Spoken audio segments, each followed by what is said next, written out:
Alright, good morning mga ka-adventure at welcome back. So, morning dive tayo ngayon mga ka-adventure. At this time kasama ko to si John Vincent. Maaga kaming pumunta dito dahil malaki yung hibas.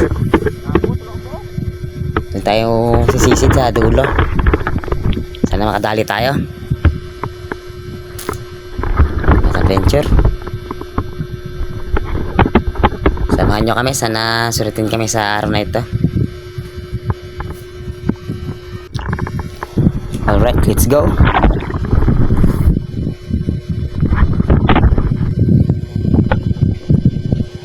Dito mga ka-adventure, load muna tayo ng spare gun natin. Para along the way makasalunod tayo ng isda, matitira agad natin. Malinaw naman yung dito sa mababaw. Buwan ko lang kung sa malalim kung malinaw din ba o malabo. Ayun mga adventure, sana swertin tayo sa araw na ito.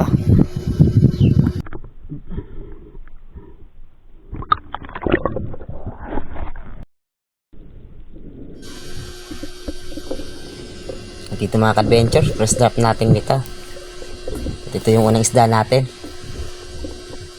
Pag drop ko dito, nakita ko dito ng one snapper. Kaso nga lang sa pag silalim na tumago na sa butas. Sumusok. Ito nilang tinira ko itong parrotfish. Yung masarap din ito sa kinilaw.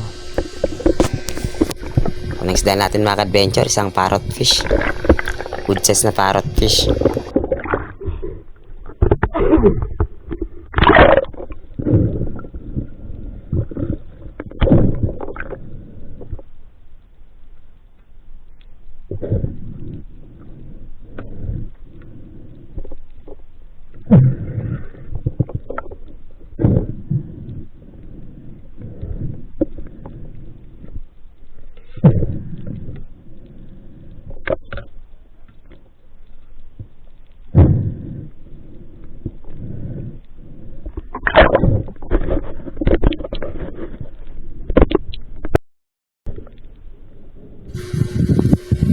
Dito mga ka-adventure, habang nasa taas ako, nakita ko ng isang sweet leaf sa ilalim, kaya dinrapan ko agad.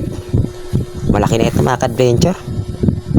Kaso nga lang, napakailap niya. Dahil sa pagkababa ko bumilis yung langoy niya.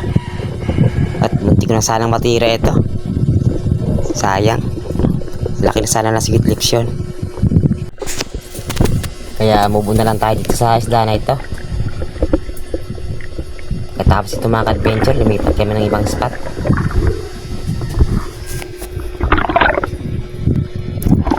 At dito na nga mga ka-adventure, punta kami dito sa may dulo na ito. Dito laging may dumadaan ng mga pelagic dito, tsaka malaking isda. Sa may bowl na ito, dito ako lumapag. Dahil may nakita akong malaking parrotfish. Ito yung dinrapan ko.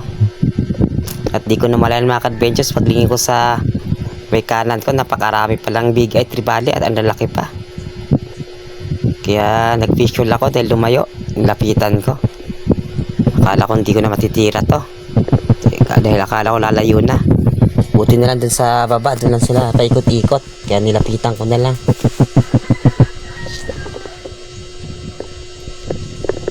Lalaki na ito mga ka-adventure. Dito nga mga ka-adventure, natira ko itong isa.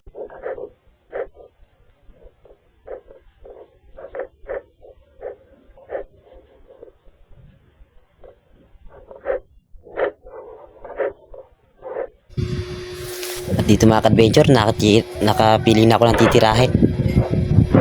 Dahil halos magkasing laki lang silang lahat. Ito yung natira ko yung pinakamalapit. Ganda naman ng tama mga ka-adventure. Halos tumagos yung shafting natin. Hindi pa na stone shot. Napakalakas din pala itong isda na to. Natak yung line natin pa ilalim.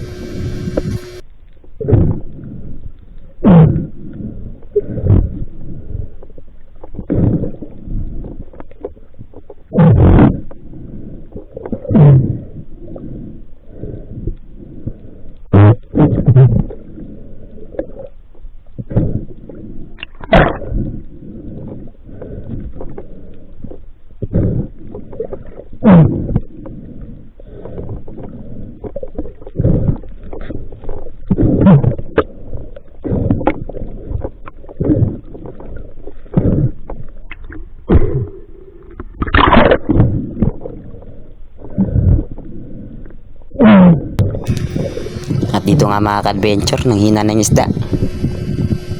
Kaya nahila na natin.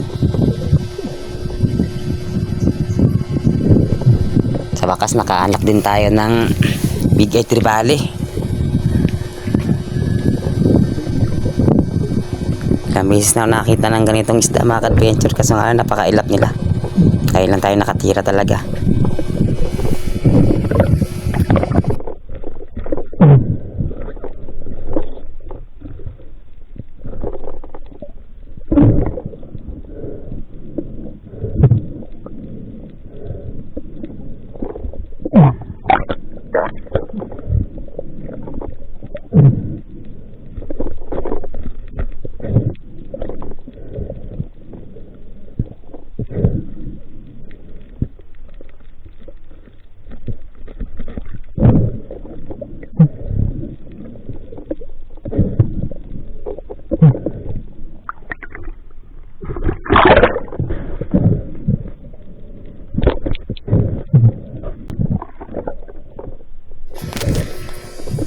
Dito malapit lang pala yung dive body ko sa akin.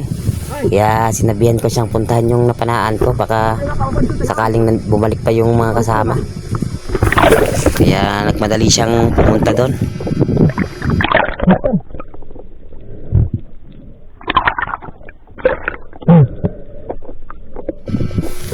Kaso nga lang pag dating niya doon wala na yung mga isda, hindi na bumalik. Sayang. Kung malapit lang sana siya baka kaming dalawa yung makakatira nun.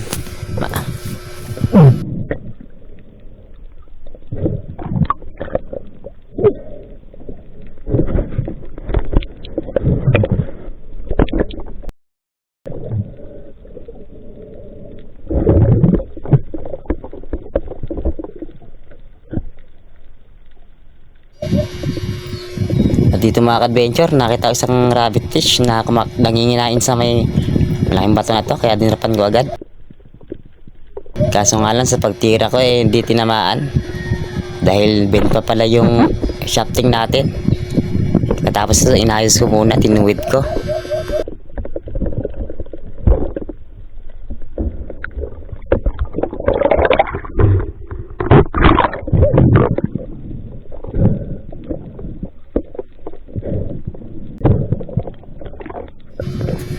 Dito mga ka-adventure, nakahuli pa ako ng isdang saguksok.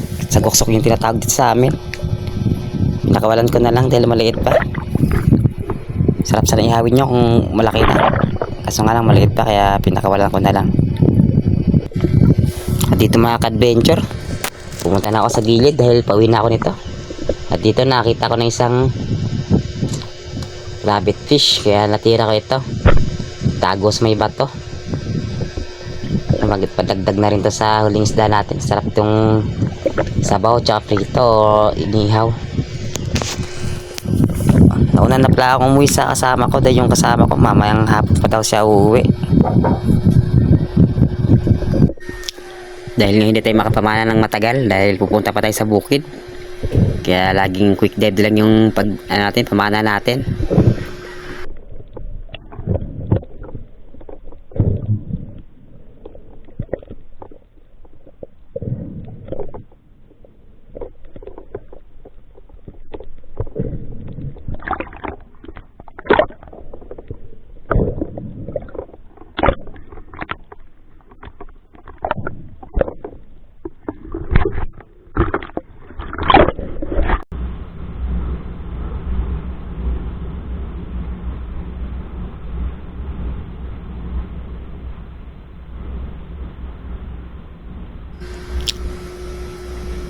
Ito nga mga ka-adventure, nandito na ako sa gilid.